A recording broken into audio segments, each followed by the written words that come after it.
Oh, yeah. Bless and love, my lords. Welcome to another Red Lion Live interview. I'm joined this week by our co-host Dudley, and what a delight to have today with us Eric, also known as EDG. Welcome, gentlemen. How are you doing? Hey, good evening. Thanks. How's it going? It's all good. I expect today it's gonna be super intellectual conversation. So I put my glasses on and I'm wearing my favorite Sheldon T-shirt. So I'm ready. Exactly. This is exactly what is going to happen. Um, just a little context. EDG is a physicist and an artist. He has created a few really cool generative artworks, and we have also collaborated on the Art Code magazine. So it is an absolute pleasure to have you here today with us. Thanks a lot. Yeah, happy to join. I'm a really big fan of the whole Red Lion news production and the Art Code magazine in particular. That is really something special. Yes, and thank you so much for helping us make the first issue. Your help was paramount for that issue.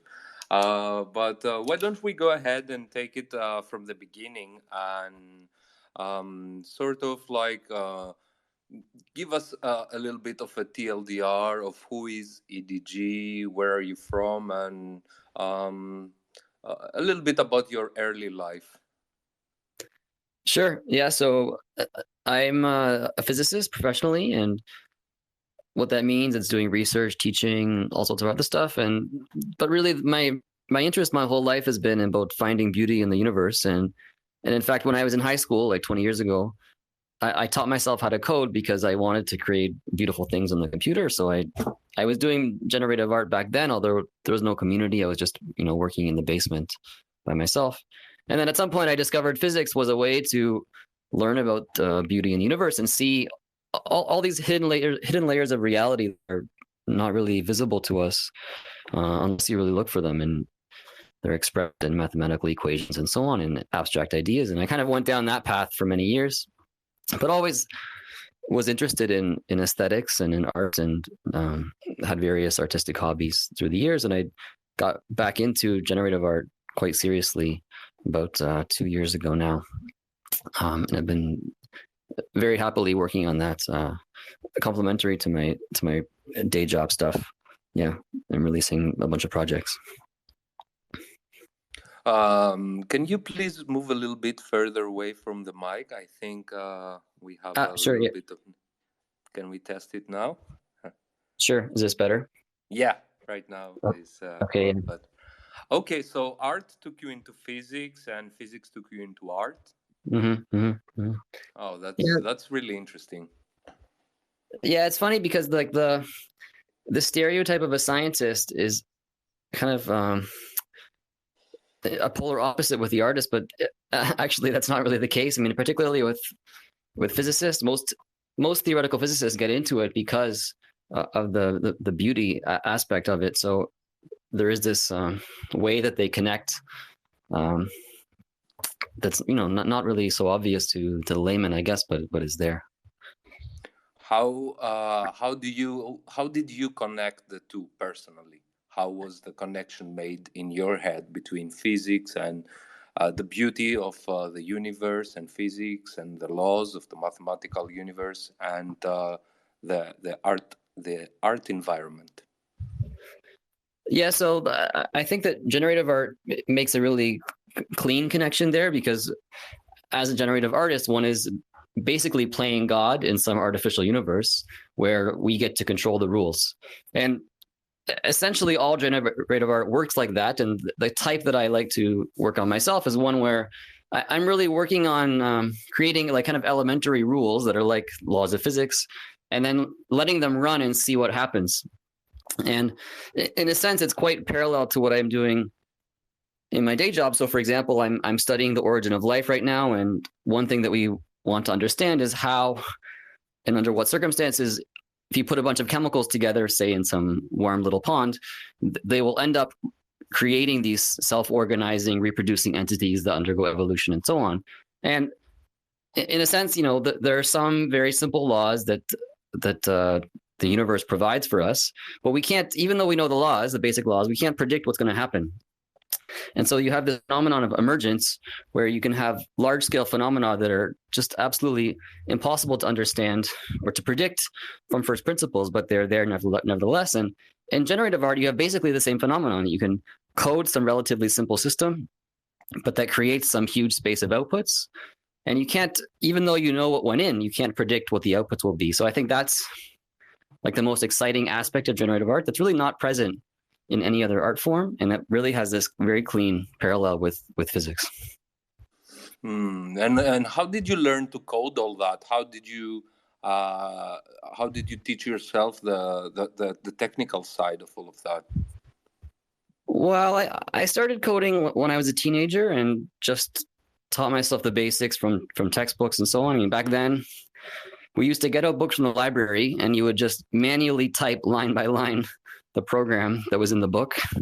And if you got an error, you'd have to be like, okay, what the fuck? I don't know what I'm doing. And there was no Stack Exchange, no Google, anything like that. So I think I learned a lot just from suffering back then.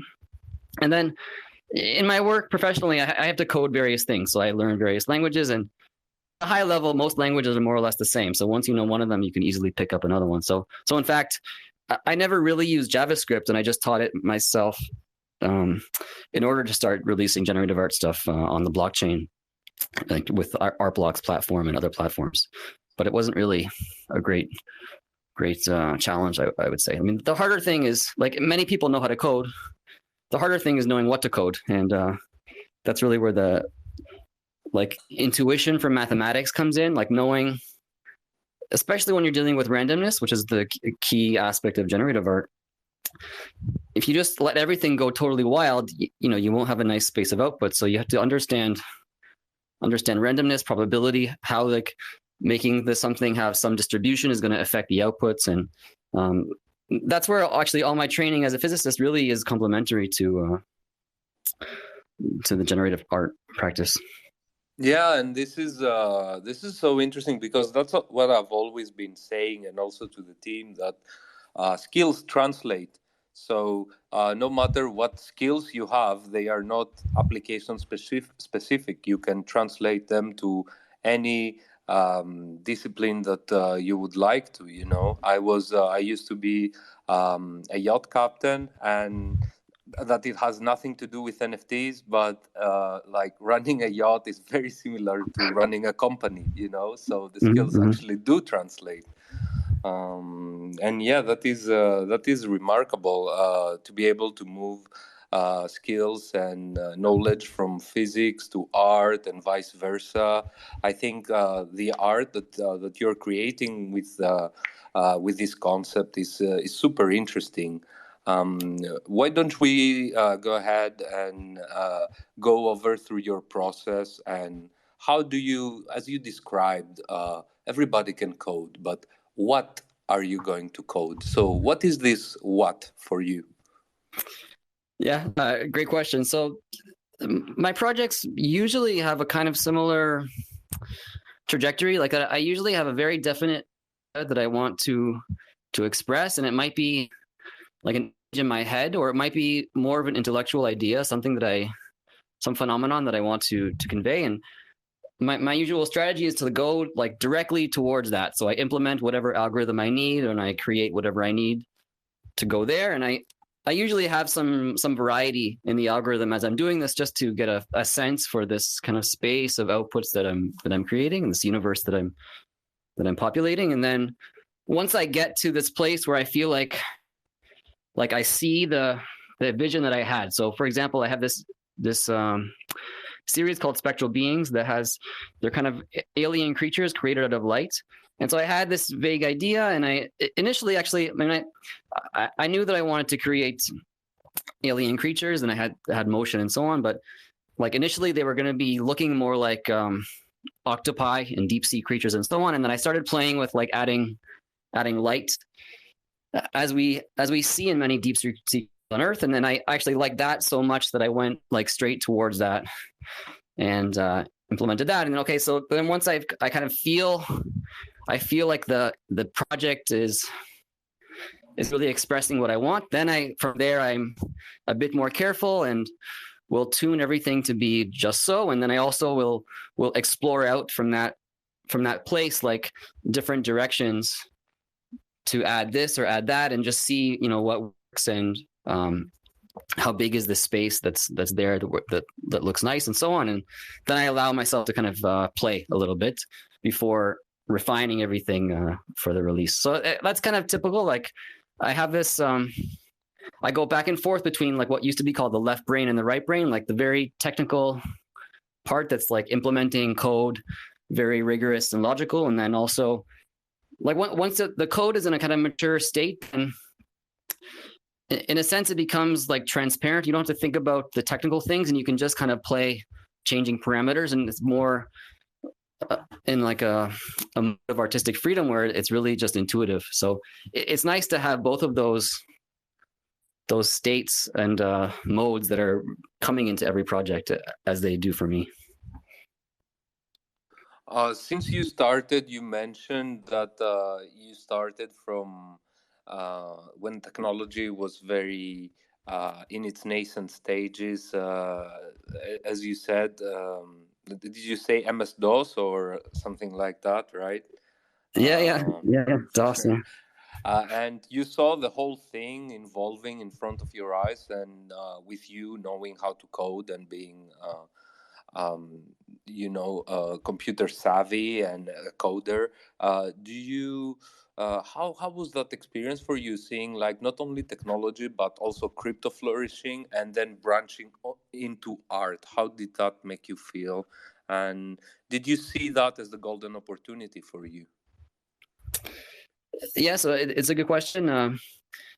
So since I was so involved in my professional life, becoming a physicist, which is not an easy career track, and like being an academic in general is not easy, and then trying to get a job as a theoretical physicist is quite tough. So I was kind of consumed by that and not really paying attention to what was going on in art. I would once in a while check out this generative art, like Reddit, just to see what people are doing and so on, a bit passively.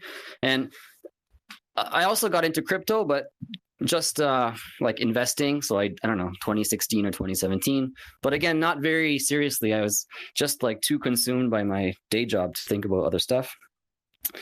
And actually what happened was a good friend of mine from growing up, he's an architect, and he knew about that I was always interested in the artistic side of things. And I was even telling him explicitly, like, it's really hard to make a career as a physicist when what you want to do is create beautiful things, because that's not really like the path to being a successful scientist. It's more about attacking the right problems at the right time and so on. I mean, there's a whole social side of things.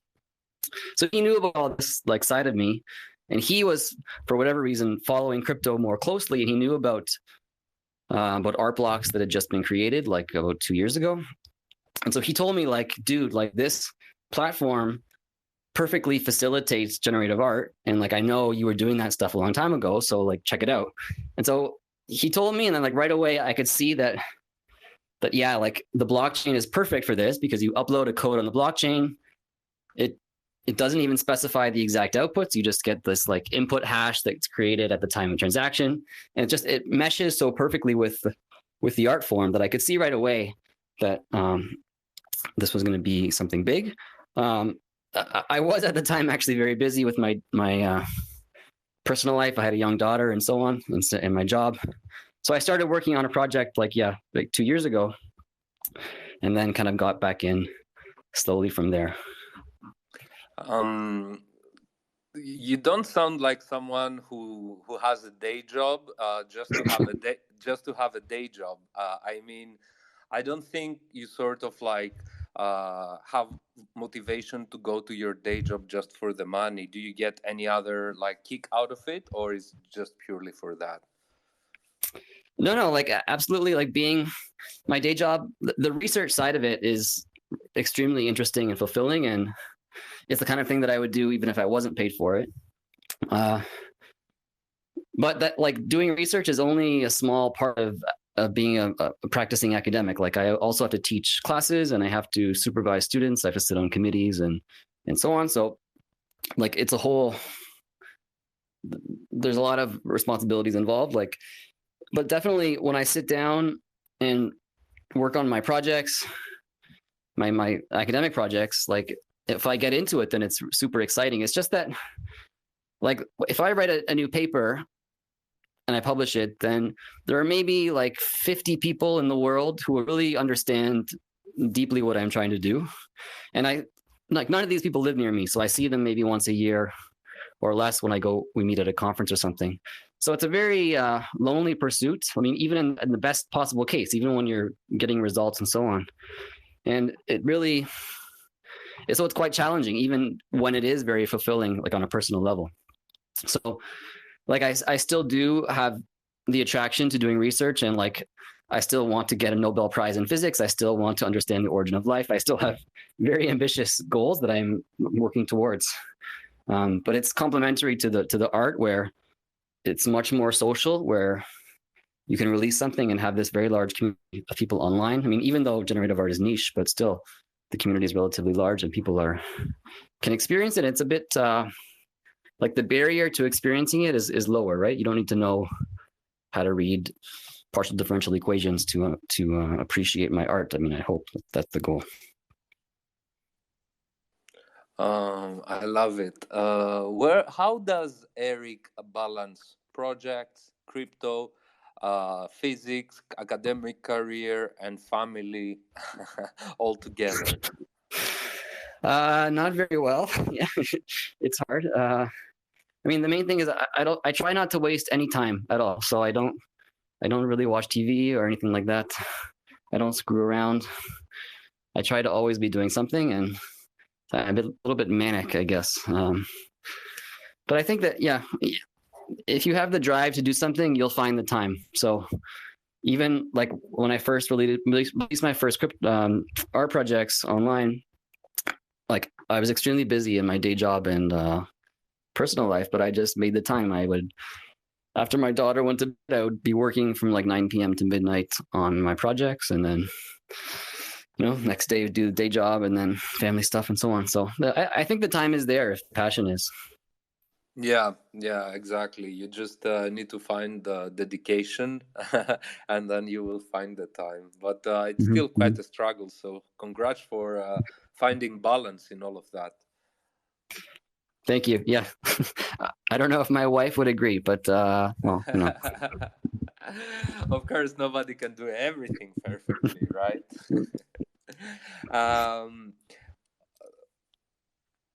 In your work, let's take it. Let's.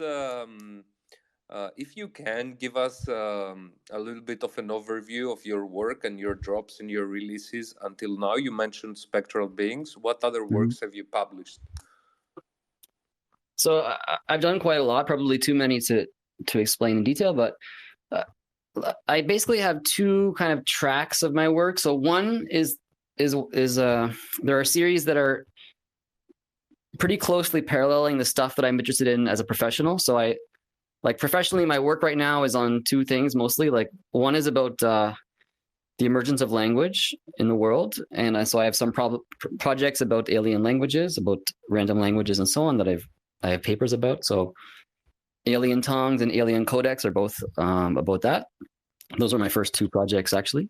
And then I'm also studying the origin of life. So the spectral beings is related to that. And something that I'm working on now is really even more closely related to my research on life. And then I have other projects that are more, they're related in the abstract sense that I mentioned, that what I like is emergence, and that you can explore even if we don't care about like specific physical phenomena, but just this idea about creating something where you don't know even what it can create. And it's like it's just a wild phenomenon. So I have projects that are more like that. So one called Stitch Trauma that I released as Pepe XYZ and on FX Hash, and also Mazanaw, which was my first Artbox project from April last year. And then I have Glass, which was my most recent art blocks project, and it's related to science, but a little bit different. So it's really an attempt to explain or to convey what the physical universe is as told to us by quantum mechanics. So everybody probably knows we have this strange thing called quantum mechanics that famously is very hard to understand, but we know that it is correct and it's the right universe. But it's something that, if you just look at the equations, you don't really get much insight for it. So with Glass, I tried to really accurately and honestly make you feel what it means that our universe is governed by quantum mechanics, which basically means that we think that the universe, that there's some kind of objective background that we're moving around in. And quantum mechanics says that that's not true, that it's just not the case. That actually the way the universe is more like a space of possibilities, and that each of us is tracing a path through, and that we each have a different path, and those paths are actually not compatible in some very technical sense, and so on. So, okay, that's also making contact with science, but a little bit different from my own research. And then I have other projects. So I did some fun ones. Like I released this thing called Snapped as Pepe XYZ. Oh yeah, I own that also, of course.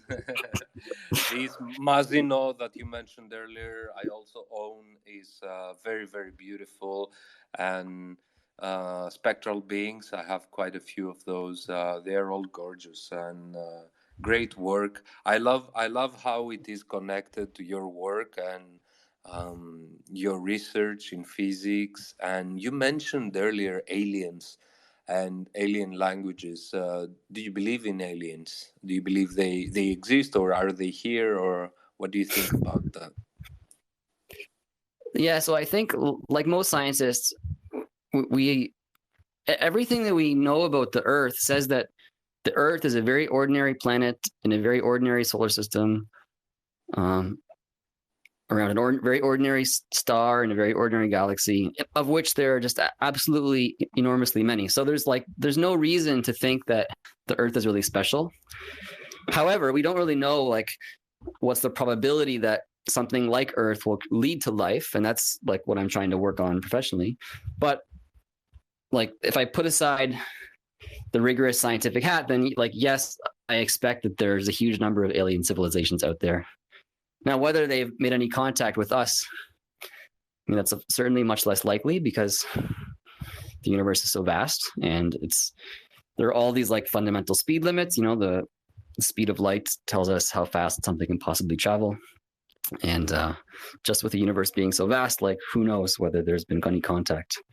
But it's fun to think about. And what I find interesting is even though we may be very limited in terms of actually making contact with aliens, say, we do know the laws of physics that govern what happens everywhere in the universe. So we can actually say more about the possibilities for what could be an alien being or an alien language or so on. And that's the kind of thing that I like to explore, take what we know and go out to what we don't know, just because we don't have the data, but we can use our creativity and also use what we do know about whatever the structure of language or the structure of biological beings and so on, to imagine the possibilities. Because I think that, as you get older, you realize that the set of possibilities in every aspect of life is so much bigger than you think when it's young. When you're young, everything seems very narrow and decided, and that's not the way life is. That's not the way the world is, and it's not the way the universe is. Yeah, we all look at ourselves in the past and think feel a little embarrassed or somehow about how we were and how we thought things were. But I think that's normal. As you said, it's part of life. Yes. My next question is about AI. AI took our jobs. What do you think? Is it true? Yeah, it's funny. It seems to be taking them. Yeah, I mean, it's pretty incredible what is being possible. What's possible now. actually, it's going to be the prompt for my latest. The thing that I'm working on now is like the fact that the contemporary moment is defined by the appearance of intelligent systems, or systems that at least appear intelligent. It means that we have to grapple with like what it means for something to be alive, and we're so used to calling things alive or not just based on what we know about terrestrial biology, about things that are here on Earth, but we're going to have to like figure out where those boundaries are. When do we call something alive? When do we give it agency or identity? And we'll have to deal with that, with whether it's like for, you know, chat bots or for Android type things made from synthetic biology and so on. So I find it pretty interesting in general, and especially as like a jumping off point for art. Like professionally, it hasn't really impacted me very much. Like I started using this Chat GPT to help me code stuff, just to like ask it stupid questions or make it like do little tasks for me that I don't feel like doing myself. But it can answer very smart questions too. Sometimes, yeah, yeah. It's of course very impressive.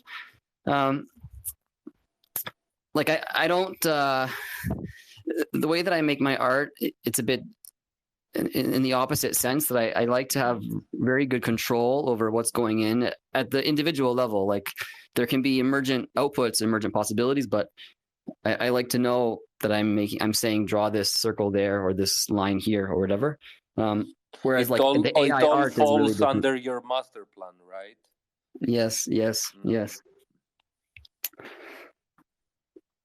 But it's certainly like very impressive what the, particularly with the natural language bots and AIs can do now. Yeah, but it's the world of possibilities. What can be created is insane, and I think we are barely scratching the surface. And unfortunately, a side effect is. Yeah, some people will lose their jobs. I mean, like, there's probably not gonna be any cheap logo market anymore, or you know, some basic design needs. But that's how technology evolves, and some things are becoming obsolete or automated, and some other things are able to be created through this new technology, and new specialties emerge.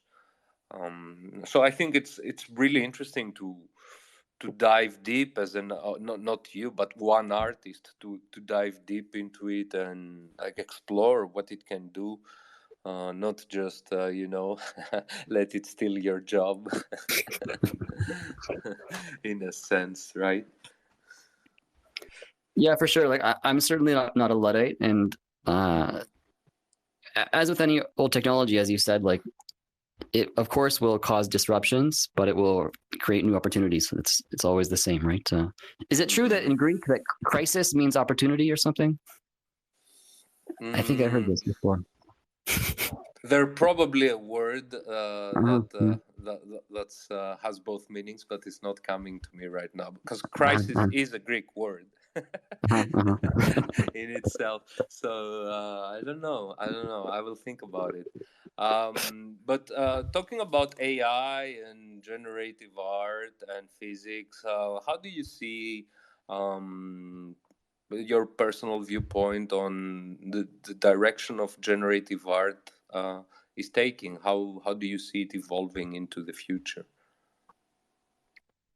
Yeah, I think there are a few aspects in which we're at a crossroads now. Like one is that there was a lot of stuff that nobody had done before.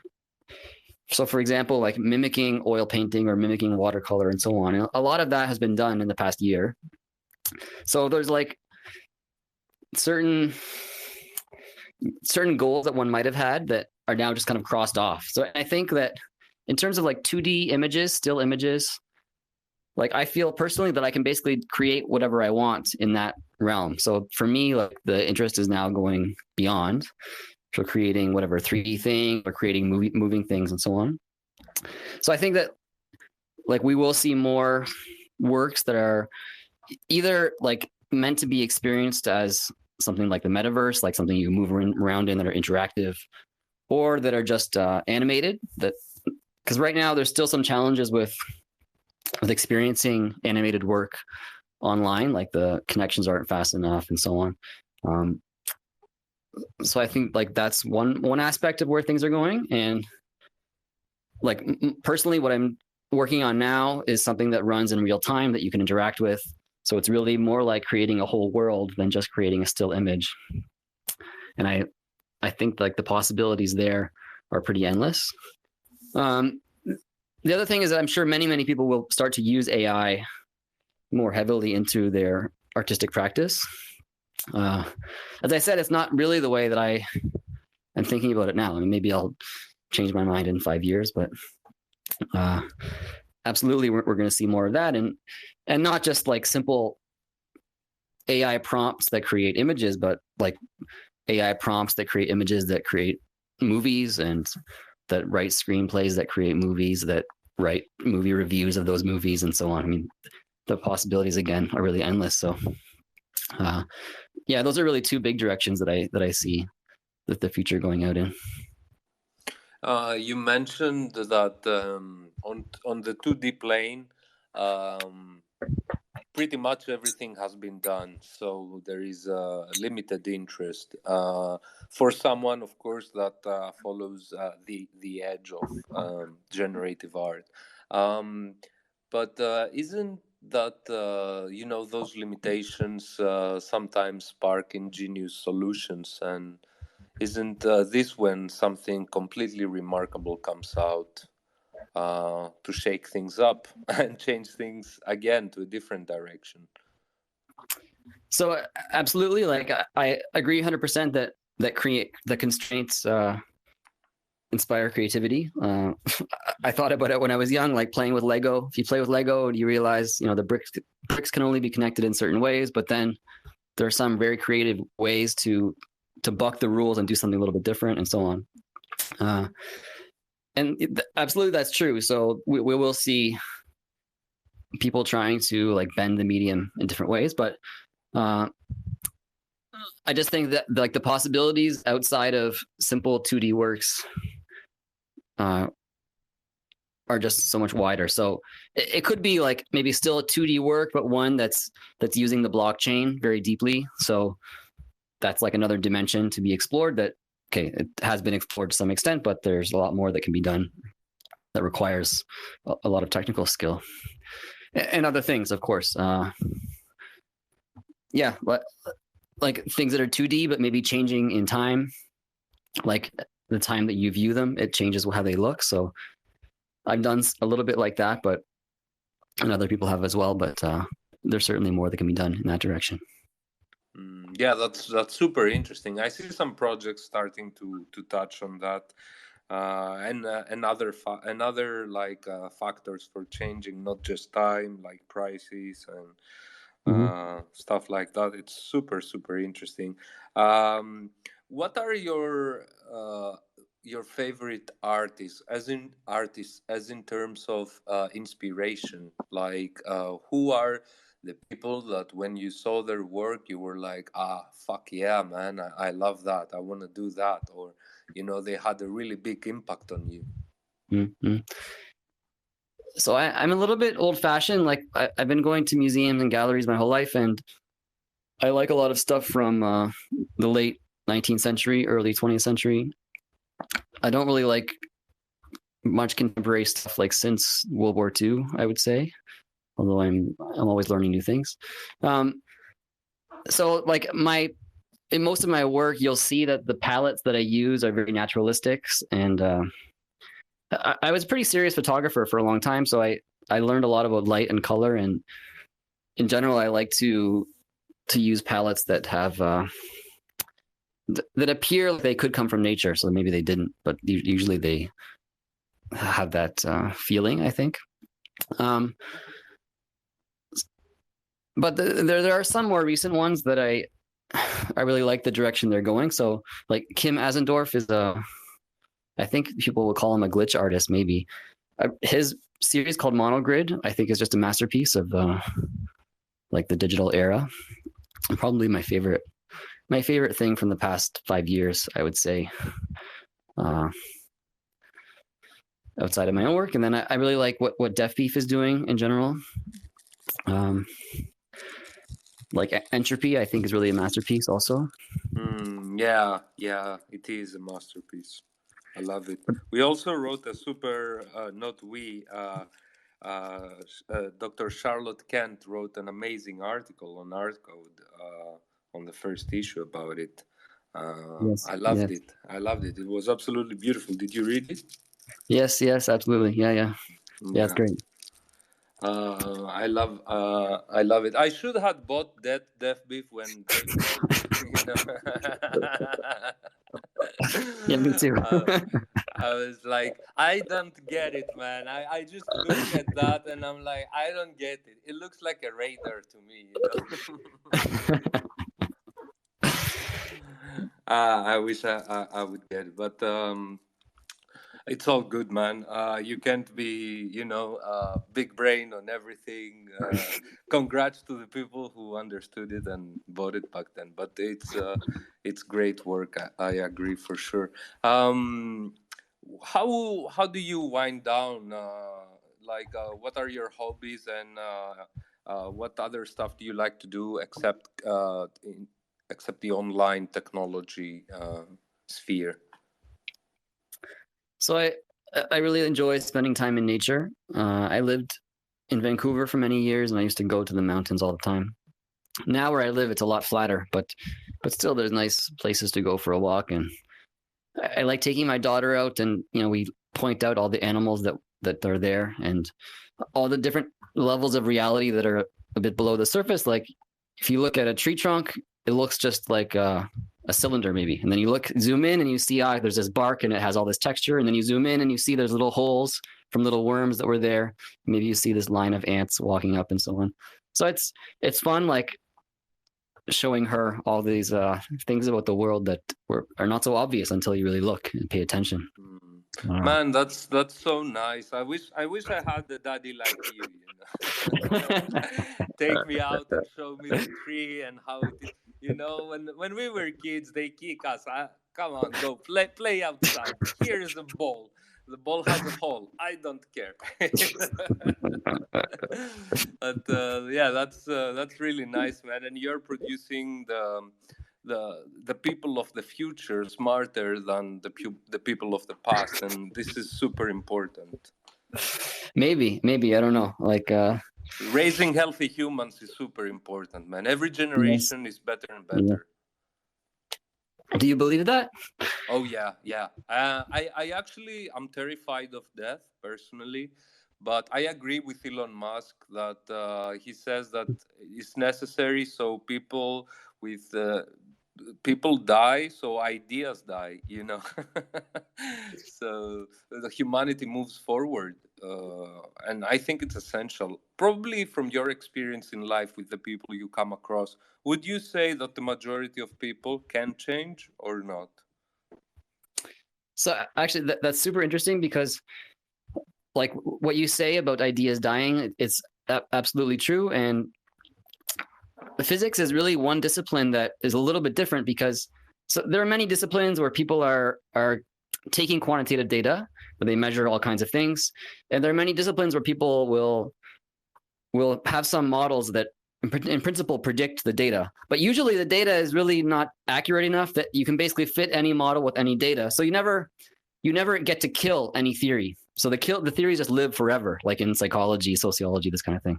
Whereas in physics, we take data that's so precise that it says that this theory is fucking wrong. It's just wrong, and get rid of it.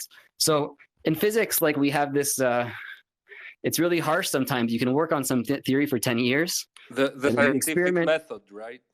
Yeah, but the scientific method applies across science, but really it's only good enough to really kill theories in physics and maybe a few other disciplines, but basically in physics. So we're kind of forced to be able to have to adapt and to discard old theories. So like people complain about physicists that they're too confident or something, but our confidence is really calibrated because we know the things that we should be very confident about, and then we're very open-minded about the stuff that we don't have a clue about.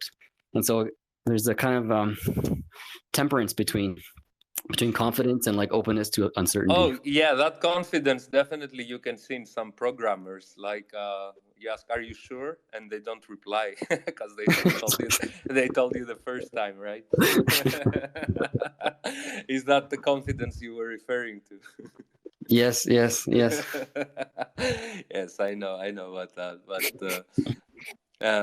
yeah, definitely. But do you think people change or not? Can people change or not?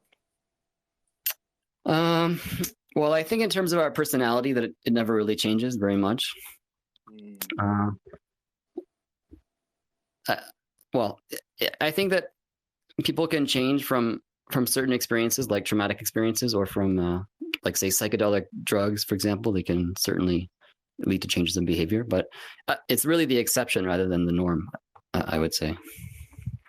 Yeah, man, life is extremely short, and I always ponder like, why can't we live a little bit longer? You know, like medicine is so advanced. I'm not saying we should live for a long time, but you know, like 200-300 years would be great. So we can hold Bitcoin a little bit longer. Well, we're already doing pretty good. Like, if you were an ancient Roman, you'd probably die age 50 or something, right, or less. Mm. Yeah, and I think maybe right now, as species, you know, looking at it from like a cosmos point of view, we are not ready probably to live longer, because that would be terrible. Imagine some dictator living 300 years. That would be, you know, awful. Um, so probably we need. It's good we haven't advanced yet to this point. So the rate of evolution can keep high rather than super low if we have the same people controlling everything. I don't know, Well, but it's already an issue. Like now, people retire, say, age 65. They still can expect to live up to like 3 more decades. That's a long time. And if you stay healthy, you can still like do a lot. So you need to have a plan. You need to know what you're going to do with all your time. oh Uh, yeah, I hope I watched a podcast super not recently, but it's been like 2 years ago, and there was a doctor talking about like the latest advances on like life, you know, like life advancing and like age reversal, mhm. and that was it was some good shit, you know. I was like so hopeful. I was eating that copium there, but yeah, nothing has come out, and it's gonna take a long time, because like the premise was like super attractive. Like you take this medicine and you age slower. It's You're not like Benjamin Button, you know. Mhm, mhm. So you could be like 90, 100 years old and look like 40 years old and actually be biologically 40, but in age is 90. And oh man, I thought that was insane. But it's funny, like humans are strange creatures. We all like to escape anyway. So people, when they have too much free time, what do? Well, they just do drugs or play video games or something. They try to escape from their condition. Yeah. So Yeah, what else, right? But you know, there's something interesting. Life. You said you study research emergence of life earlier. mhm. You know, there's two paths life takes. One is like to die and reproduce fast, and the other one is immortality, like some species of jellyfish or Mhm. I don't know, some lucky jelly motherfuckers out there in the ocean. So yeah, we are unlucky that the die and repeat part evolved more. Mhm. But Mhm. I don't know. I really hope that we see more life expectant. You know, like. Uh, Advancing your lifespan and improving like old age, that would be great. But why didn't we evolve to be immortal if there were like two options? Were we so unlucky? Well, I certainly am not an expert, but what I understand is that basically anything that lives long enough will get cancer, and it's a kind of biological inevitability. So, like, we evolved such that most people didn't get cancer until they would have died already. But now, since modern day humans live so much longer than they did for our evolutionary history, now most people will get cancer eventually, and it's kind of inevitable because we have cells that have to divide and so on, and a cell doesn't know like state of the entire body around it. It has to make decisions based on just the information that it has locally. So it's kind of inevitable that there will be some error sometimes, and you can get to the cancerous state where it keeps dividing and keeps reproducing forever. So yeah, I don't know. I'm not an expert, but people are working on it. Yeah, and that goes back to what we were talking earlier about entropy and all of that, right? So there is like an entropy threshold. We are living longer, and that is why we see a high rate, let's say, of cancer and other like diseases at that age. Okay, yeah, that could make sense. I will definitely research it from that angle. Hey, Jose, how's it going? You wanted Hey to guys. ask something? Yes, I had a question for EDG. So nice to hear you and get to know you, man. Hey, I wanted to ask, what do you think is gonna look like the collaboration between artists and scientists in the upcoming years? Do you think the fields are going to come closer or what? Because not every artist is a scientist and not every scientist is an artist either. So I wanted to hear your thoughts on that. Yeah, it's a good question, because like I should say that there is a difference in my like way of thinking when I'm either doing science or doing art. I mean, there's a commonality in motivation, but as a scientist, I have to be very rigorous and honest, and you can't bend the rules at all. Whereas with art, it's the opposite. That there are no rules; you can do whatever you want.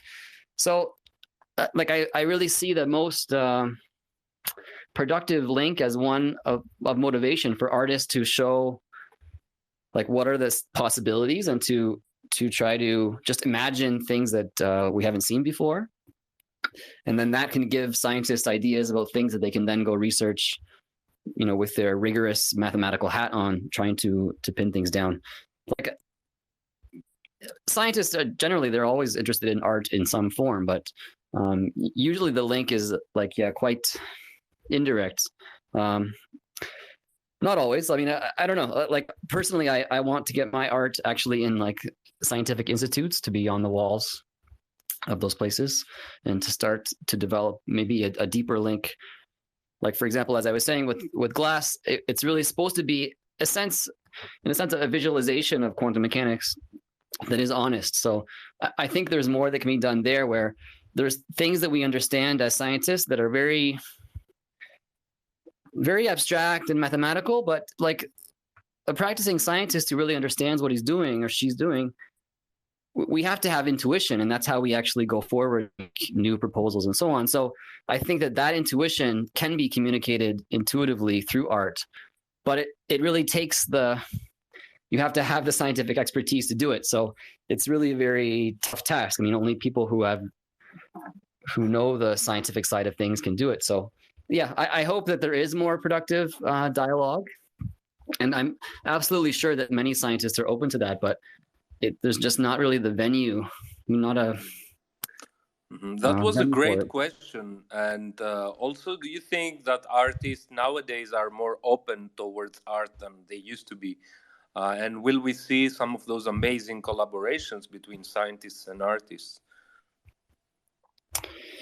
Do I think that scientists are more open to art? Yeah, because as you said in the past, it used to be more of like, it was considered to be like the art is like the sterile, the science is the sterile environment, and there's no place for art. But quite the contrary is true, right? Yeah, actually, what I think is that our artists need to learn more science, like, because when you learn something like, I don't know, about quantum mechanics, say, your mind is blown once you really appreciate what it's actually telling you about the world. And it's not just like a proposal that somebody came up with, but it's something that we actually know is true about the world. And there's that's just one thing, but there's so many phenomena that are like that. So I think that, I mean, everybody should learn more about science. I mean, not just like the things that would be practical in life, but the understanding the deepest things that we know about the universe, because what we've learned over the past century is just like absolutely unbelievable, and it's true. You know, these guys in. Okay, sorry. Go ahead. What about art making some of those ideas that are perhaps hard to grasp for the general public more accessible in regards to science? For artists to make scientific ideas accessible? Yeah, absolutely. There's absolutely like room for that. So as I said, the tough thing is that you need to have somebody who really understands the science and who appreciates what it means, what's the context and so on before they are doing the art. And I think that's the tough part. If somebody's trained as an artist, they probably haven't had any scientific training, and maybe even if they pay attention to what's going on in the news and so on, like that's not really the same thing. And vice versa for a scientist. Like most scientists haven't had any artistic training and maybe don't have any idea about visual language and how one communicates with color and space and form and so on. I don't think people understand how important arts are. Think about like the cavemen. They just had rocks, and what they do, they spend like years building a rock monument, and what they did, they learned how to make rock monuments faster and more efficiently. So art taught them science in a sense. But yeah, that could be just a simple-minded thing to say. I don't know, but I think it's quite linked, and definitely we should see more artists learning scientists and more scientists learning art and being open to this artistic influence that the fresh eyes and like the fresh perspective with wild imaginations can bring to the table. Yeah, like certainly, as I said, a lot of physicists actually are motivated by beauty in an abstract sense, and like almost all mathematicians are motivated in that way. But it's even if that's true, like it's not easy to make a career from that perspective. So there are practical challenges, even if people already have the right perspective. But certainly more could be done. Like we can educate more about what is mathematics really, what is physics really. Like mathematics is not arithmetic and calculus and algebra. It's about deep ideas, about things that are always true, about how one makes logical arguments and so on. And physics is about things that are more abstract and strange than you could possibly imagine. But to get there, there's some, you have to put the work in. There's a lot of suffering. I tell my students that if you want to learn physics and math, you have to suffer. There's absolutely no way around it, and it's true. Add crypto to that, for sure.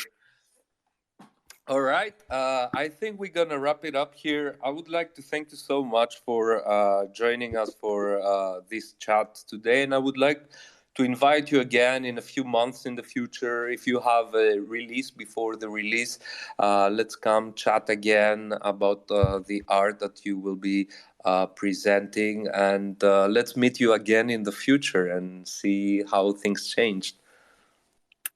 Thanks, Red. It was a pleasure.